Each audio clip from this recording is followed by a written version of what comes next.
Oke, kuliah dampak COVID-19. Jadi kita kuliahnya online seperti ini. Assalamualaikum warahmatullahi wabarakatuh. Oke, kita akan belajar mengenai kalkulus variasi. Ya, sebenarnya ini bahasan detailnya sudah saya kirimkan di PDF. Ada 10 halaman itu kalau mau baca. Tapi karena mungkin membaca PDF tidak efektif kalau dijelaskan langsung di papan tulis, jadi saya coba buat video ini ya. Oke, berbicara mengenai apakah kalkulus variasi itu. Kalkulus variasi itu berbicara tentang cara mencari lintasan. Ya, cara mencari lintasan yang membuat nilai suatu besaran atau nilai suatu fungsional itu dia ekstrim. Ekstrim itu ada dua macam ya. Ekstrim itu bisa maksimum, kemudian juga bisa minimum. Oke, contohnya apa? Contohnya adalah kalau misal kita bergerak dari suatu titik ke titik yang lain. Misalkan kita dari titik A ke titik B. Ini ada beberapa lintasan yang dapat kita pilih untuk bergerak dari A ke B. Nah, itu ada banyak sekali lintasan. Misalnya, ini lintasan pertama. Kemudian ada juga lintasan yang lain misalnya. Dan lintasan yang lain lagi. Dan seterusnya. Ada berapa banyak? Ada sangat banyak sekali. Oke, misalkan A ini adalah kota Semarang. Misalkan A ini kota Semarang. Kemudian B ini adalah kota Yogyakarta, misal. Ketika kita bergerak dari A menuju B, kemudian ada besaran-besaran yang itu tergantung nilainya kepada lintasan. Misalnya adalah banyaknya bensin yang kita habiskan kalau misal naik motor dari A sampai ke B. Lintasan yang berbeda itu akan menghabiskan banyaknya liter bensin yang berbeda. Kemudian contoh yang lain adalah misalnya jarak dari A sampai B. Itu dengan lintasan yang berbeda, itu jaraknya juga berbeda. Dan masih banyak yang lagi ya, masih banyak yang lain lagi. Misalnya adalah peluang untuk kita tidak terpapar corona misal. Nah, itu kita melalui lintasan yang berbeda juga akan menghasilkan peluang yang berbeda tergantung wilayah yang kita lalui. Seperti itu kira-kira.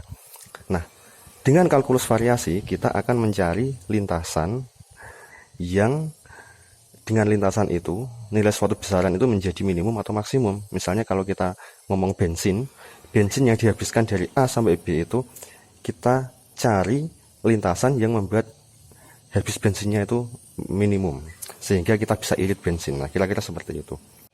Oke, lanjut ya.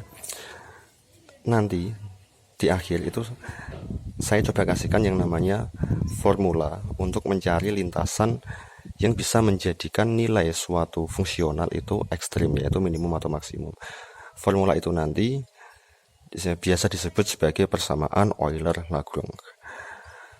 Penurunannya kalau mau detail itu silakan baca PDF. Itu ada 10 halaman itu. Tapi kalau mau dijelaskan penurunannya lewat video seperti ini, kayaknya akan membuat videonya jadi panjang durasinya. Di samping juga kasihan mahasiswa yang sedang menghemat kuota. Gitu ya. Nah, oke, sebelum ke sana, sebelum ke persamaan Euler-Lagrange, saya akan coba lebih dulu menjelaskan tentang lintasan. Ya. Lintasan. Lintasan ini apa sih sebenarnya? Lintasan ini itu dapat dipandang sebagai pemetaan. Pemetaan itu gimana? Maksudnya kalau misal di ruang 2 dimensi saya kasih koordinat kartesius, ke sana sumbu X, ke atas sumbu Y. lintasan yang menghubungkan titik A ke titik B, misalnya ini misalnya, lintasan ini dapat kita nyatakan sebagai Y fungsi X. Apakah fungsi? Apakah harus fungsi? Sebenarnya tidak. Yang penting adalah pemetaan, bukan fungsi. Kenapa? Apa bedanya? Karena kalau fungsi itu dia satu buah X itu hanya mendapat pasangan satu buah Y. Tapi kalau pemetaan satu buah X bisa mendapat pasangan dua buah Y. Itu bukan fungsi, tapi itu pemetaan. Oke, tapi mungkin dalam penyebutannya saya akan sering mungkin menggunakan istilah fungsi, tapi tolong dipahami itu tidak harus fungsi, itu pemetaan gitu ya. Kemudian juga yang akan kita bahas di sini adalah lintasan-lintasan atau kurva-kurva yang menghubungkan A dengan B, itu kurva-kurva yang licin atau diferensiabel. Kurva yang licin atau diferensiabel itu adalah kurva yang bisa diturunkan. Itu agak ribet juga untuk dipahami, karena diferensiabel ini beda-beda, ada diferensiabel tingkat 1, ada diferensiabel tingkat 2 dan seterusnya. Tapi intinya adalah kurvanya itu licin, tidak bersudut gitu ya. Tidak bersudut itu gimana? Gini aja, kalau misal saya gambar gini, dari A ke B itu ada ininya, ini namanya ada sudutnya. Kita tidak membahas lintasan-lintasan yang seperti itu. Kita membahas lintasan-lintasan yang licin. Ini tidak masuk ke dalam pembahasan kita. Kita hanya membahas lintasan-lintasan yang diferensiabel. Oke, kembali ya, lihat. Dari A menuju B ini, kurva ini, lintasan ini dapat kita tuliskan sebagai Y fungsi X atau pemetaan. Jadi setiap X di sini itu mendapat pasangan X di sini, misal dia ada nilainya ada di sana, dan seterusnya sepanjang lintasan itu. Nah, di sisi yang lain, lintasan ini juga dapat dinyatakan dengan parameter yang lain. Kalau kita menuliskan Y fungsi X ini, berarti kita sedang menyatakan lintasan ini sebagai fungsi di mana X itu adalah parameter, atau X itu adalah variabelnya. Y bergantung kepada X, satu buah pemetaan. Tapi kalau misal kita menggunakan variabel yang lain, misalnya adalah waktu. Kalau misal motor atau mobil bergerak dari A menuju B, maka di waktu T sekian itu X-nya sekian, Y-nya sekian. Itu juga menjadi lintasan. Oke, lintasan ini itu tergantung mau kita nyatakan dalam parameter atau variabel apa. Kalau ini Y fungsi X berarti X-nya parameter. Tapi kalau misal kita menggunakan parameternya adalah waktu, maka kurva ini atau lintasan ini kita nyatakan sebagai X fungsi T, Y fungsi T. Berarti saat setiap T tertentu kita mendapatkan nilai X dan nilai Y. Berarti kalau seperti ini kan ada dua buah fungsi atau dua buah pemetaan. Kalau kita pandang XT-nya atau pemetaan sendiri, kemudian YT-nya pemetaan sendiri, berarti ada dua. Kalau ini hanya ada satu, itu nggak masalah. Tergantung cara kita menyajikan dia dalam fungsi yang seperti apa. Selanjutnya adalah besaran atau fungsional, atau lebih umum lagi nanti kita namakan sebagai aksi. Aksi atau fungsional yang kita harapkan nilainya minimum atau maksimum itu nanti akan selalu dinyatakan dalam bentuk seperti ini. Ini aksi atau besaran yang kita inginkan nilainya minimum atau maksimum. Itu kita tuliskan sebagai I, misal itu sama dengan integral dari X1 sampai X2 F dx, di mana F ini adalah fungsi yang bergantung kepada X, Y, dan Y aksen. Dengan Y aksen ini adalah dy per dx atau turunan Y terhadap X. Masih bingung dengan ini? Oke, saya ulangi lagi ya. Besaran nanti, setiap besaran yang akan kita cari nilai minimumnya, atau bukan kita cari nilai minimumnya, yang kita cari lintasan yang membuat nilainya itu minimum, itu kita tuliskan sebagai I. Tidak harus I, tapi secara umum boleh kita tulis sebagai I. Itu bentuknya selalu adalah integral dari batas X1 X sampai X2 f dx. Dengan f ini adalah fungsi yang bergantung kepada X, Y aksen. Kemudian kita akan mencari lintasan yang membuat I itu minimum. Lintasan itu adalah Y fungsi X. Catat ya, lihat ya. X, Y aksen. Yang kita cari adalah Y fungsi X. Ini yang kita cari. Ini anginnya mengganggu. Ini yang kita cari. Kita mencari Y fungsi X, dengan kata lain kita mencari lintasan yang membuat I itu minimum. Nah, ini nanti itu Y fungsi X ini pasti mematuhi persamaan yang namanya persamaan Euler-Lagrange. Oke, seumpama kita dihadapkan pada kasus seperti ini. Ada I itu adalah integral f dx dengan batas X1 sampai X2. Kemudian ya, seperti tadi f itu adalah fungsi yang bergantung kepada X, Y, dan Y aksen. Kita akan mencari Y fungsi X agar I minimum. Atau secara umum nanti tidak harus minimum, bisa juga maksimum, yang penting dia ekstrim. Maka persamaan yang akan kita gunakan itu namanya persamaan Euler-Lagrange. Ya. Persamaan Euler, tulisannya Euler. Lagrange tulisannya, persamaan Euler-Lagrange. Bentuknya adalah seperti ini. D per dx parsial f, dari f nya dari sini, parsial f parsial Y aksen min parsial f parsial Y sama dengan 0. Ini adalah senjatanya yang akan kita gunakan. Ini adalah persamaan atau rumus cepat. Tapi setelah ini juga masih agak panjang juga prosesnya. Tapi bolehlah kita sebut sebagai rumus cepat untuk mencari Y fungsi X atau mencari lintasan yang membuat I itu minimum. Oke ya, ini akan lebih mudah kalau kita sudah ngomong contoh. Kalau kita belum bicara ke contohnya, kayaknya yang memahami juga masih agak susah. Tapi yang penting dipegang adalah rumus ini. Ini namanya persamaan Euler-Lagrange. Jadi setiap kali dihadapkan pada kasus ada I seperti ini, kemudian kita diminta untuk mencari Y fungsi X agar I itu minimum, maka langsung kita masuknya adalah ke persamaan Euler-Lagrange. Penurunan ini agak panjang, jadi memang tidak saya jelaskan di sini sekali lagi. Kalau mau jelas silahkan baca sendiri PDF-nya. Saya sudah agak capek itu ngetiknya 10 halaman. Oke, jadi setelah ini supaya agak jelas kita langsung saja masuk ke contoh. Oke, sekarang kita masuk ke contoh.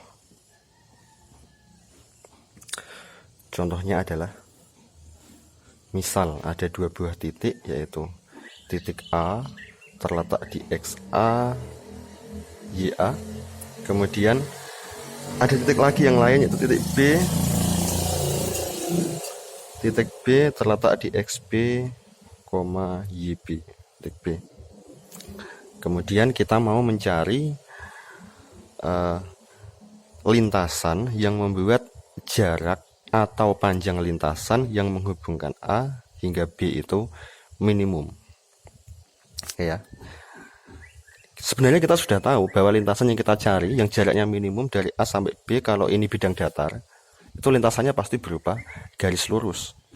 Tapi untuk sementara ini kita pura-pura belum tahu bahwa lintasan yang kita cari sebenarnya adalah nanti itu ketemunya adalah garis lurus. Itu kita pura-pura saja kita belum tahu. Maka kita masih mencari lintasan itu. Dan lintasan itu ini bukan lintasan yang benar ya. Ini kan kita masih mencari mana yang lintasan yang benar yang jaraknya minimum, walaupun kita sebenarnya tahu bahwa lintasan itu nanti adalah berupa garis lurus. Lihat ya, bahwa setiap penggal lintasan itu panjangnya kita katakanlah ds, dan panjang dari A sampai B itu adalah S. maka S itu nanti panjang lintasan dari A sampai B itu adalah integral ds dengan batas dari A sampai B gitu. Dan kita tahu bahwa ds ini itu adalah bentuknya pasti akar dari dx kuadrat plus dy kuadrat. Ini kalau di Kartesius ds itu ds kuadrat adalah dx kuadrat plus dy kuadrat, atau ds adalah akar dx kuadrat plus dy kuadrat sesuai dengan teorema Pythagoras. Nah, dari sini kemudian lihat ya, ds sama dengan akar dx kuadrat plus dy kuadrat. Ini maka ini bisa kita ubah bentuk gini, ds sama dengan kita keluarkan dx kuadratnya, maka masing-masing dx kuadrat dibagi dengan dx kuadrat ini 1, dy kuadrat dibagi dx kuadrat menjadi dy per dx dikuadratkan. Kemudian dx kuadratnya keluar kan dari akar, ada dx di sini, sehingga s ini menjadi integral akar 1 plus dy per dx kuadrat dx dengan batas dari xa sampai xb. Kenapa kok ini ab, ini kita tulis xa sampai xb? Karena kita sudah menyatakan integral yang ini itu terhadap x, ini dx. Maka jelas bahwa saat di A itu x-nya adalah xa, saat di B x-nya adalah xb. Atau boleh juga kita tulis seperti ini, integral xa xb akar 1 plus y aksen kuadrat dx sekali lagi dengan y aksen adalah dy per dx. Nah, lihat ya bentuk ini, bentuk yang ini. Lihat bentuk ini. Itu bandingkan dengan bentuk i yang tadi, yang tadi itu. Maka dalam kasus ini, tadi kan kita punya i itu sama dengan integral f. Ini toh dx. Maka i-nya itu di sini adalah s, kemudian f-nya itu adalah ini sebagai f-nya. Maka f bergantung, dalam hal ini bergantung kepada y aksen. Ini f fungsi y aksen. Secara umum f-nya ya bergantung kepada x, y aksen. Oke, tapi untuk kasus ini kebetulan f bergantung pada y aksen ya, nggak masalah. Tapi lebih umumnya itu f bisa bergantung kepada x, y aksen. Kemudian kita harus mencari y fungsi x agar s-nya ini minimum. Ya. Maka bagaimana supaya s, supaya s itu minimum? S itu minimum, sementara kita punya f-nya seperti ini, ya berarti kita masukkan ke persamaan Euler-Lagrange. Oke, masukkan ke persamaan Euler-Lagrange. Berarti persamaan Euler-Lagrange itu bentuknya adalah d per dx ya, parsial f parsial y aksen min parsial f parsial y sama dengan 0. Oke, lanjut. Oke, dari sini maka menjadi d per dx parsial f-nya adalah akar ini, akar 1 plus y aksen kuadrat parsial y aksen, kemudian min parsial akar ya, parsial akar 1 plus y aksen kuadrat parsial y itu sama dengan 0. Lihat yang ini kan tidak mengandung y, mengandungnya adalah y aksen. Y aksen dengan y dianggap sebagai dua variabel berbeda, maka ini sama dengan 0 untuk yang bagian ini. Oke, kita lanjutkan lagi. Yang suku bagian kiri ini menjadi d per dx. Nah, ini turunan, ini urusannya kalkulus ya. Jadi kalau kalkulusnya bisa ya lancar.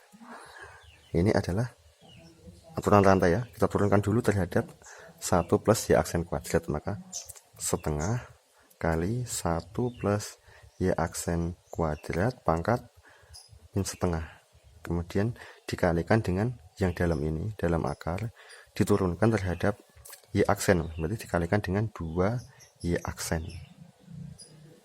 Ini sama dengan 0. Ini nggak usah kita hitung karena sudah 0. Oke. Ini coret, maka menjadi D per dx. Y aksen per akar, ya, pangkat min setengah. Pangkat min setengah itu berarti seperakar. 1 plus Y aksen kuadrat ini sama dengan 0. Sesuatu diturunkan, hasilnya 0, maka sesuatu itu adalah tetapan. Ya, berarti Y aksen per akar 1 plus Y aksen kuadrat sama dengan tetapan. Lihat ya, ini tetapan, maka Y aksen otomatis tetapan. Sekian ini tetapan, maka Y aksen itu adalah tetapan. Ini jelas tidak ya? Oke, insya Allah jelas ya. Y aksen juga di bawahnya ada Y aksen. Ini sama dengan tetapan, maka kita bisa simpulkan bahwa Y aksen ini adalah tetapan. Kita tulis sebagai M. Ini adalah tetapan. Tetapan juga tetapan yang lain, bukan tetapan yang ini. Oke, Y aksen sama dengan tetapan. Ini anginnya ikut belajar juga ini. Y aksen sama dengan tetapan, berarti dy per dx itu sama dengan tetapan M itu tadi. Nah, kita punya persamaan dy per dx sama dengan M, berarti y sama dengan integral M dx. Ini hasilnya adalah mx plus suatu tetapan c. Lihat ya, kita mendapatkan, maaf ya, y sama dengan M dx ya. Integral M dx. Oke, integral M dx adalah mx plus c. Nah, y sama dengan mx plus c ini tidak lain adalah persamaan apa ini? Persamaan garis lurus. Nah, berarti kita mendapatkan bahwa ini, kembali lagi ke sini, kurva atau lintasan yang menghubungkan A dan B yang jaraknya minimum itu tidak lain adalah garis lurus. Persamaannya adalah Y sama dengan MX plus C. Y sama dengan MX plus C. Terus berapa nilai M dan berapa nilai C? Ya tergantung dari A-nya itu ada di titik mana, B-nya di titik mana. Harusnya bisa ya. Ada 2 titik, A-nya terletak di XA, YA, B-nya terletak di XB, YB. Maka kalau kita mau mencari M dan C, ya masukkan. Kalau X-nya diganti XA, Y-nya adalah YA. Kalau X-nya adalah XB, Y-nya adalah YB. Maka nanti kita bisa mencari M dan C-nya.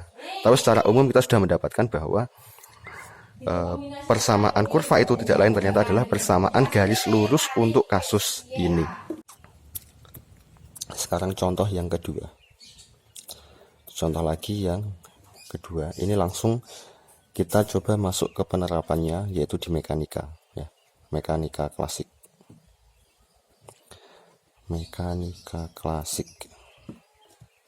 Nah, di mekanika klasik ini itu ada yang namanya prinsip aksi terkecil.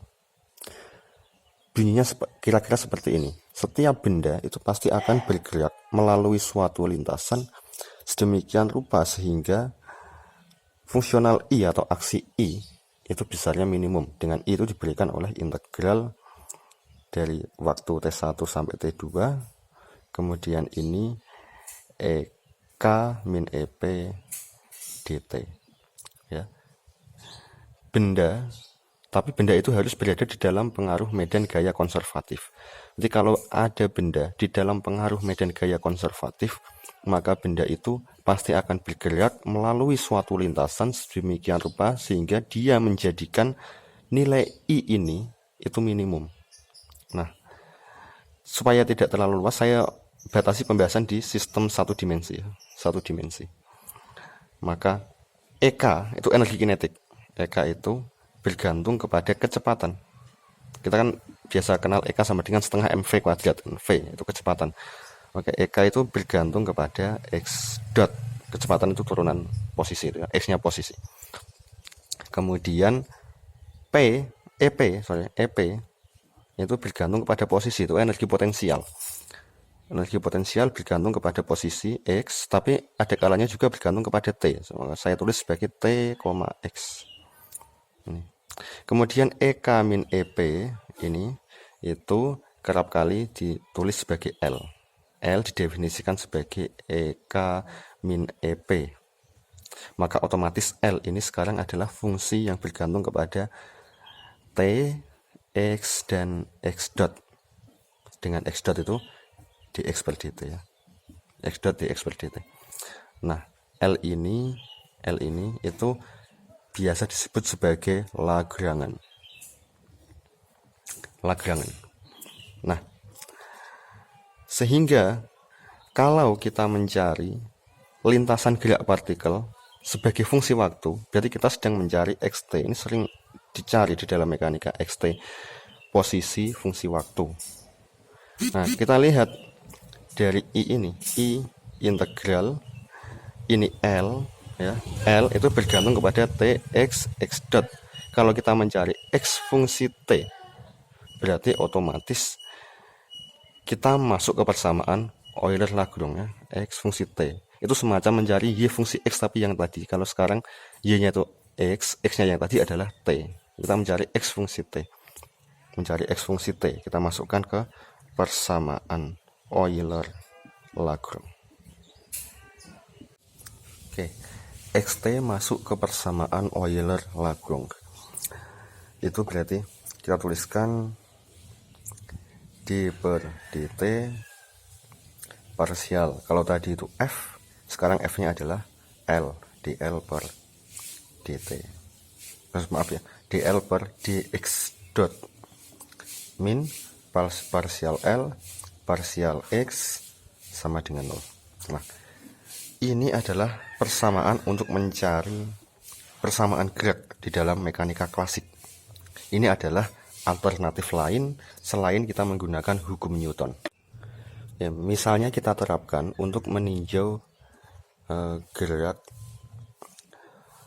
pegas atau gerak osilator harmonik. Pegas atau osilator harmonik. Lihat ya.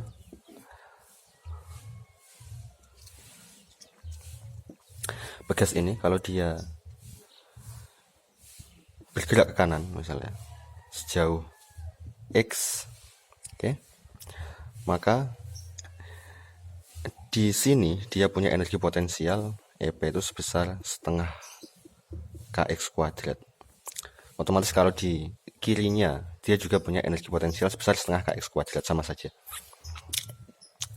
Oke, EP-nya adalah ini. Kemudian EK itu selalu setengah mv kuadrat. V-nya di sini adalah x dot kuadrat. Oke, sehingga L itu EK min EP ya. Itu adalah setengah m x dot kuadrat min setengah kx kuadrat.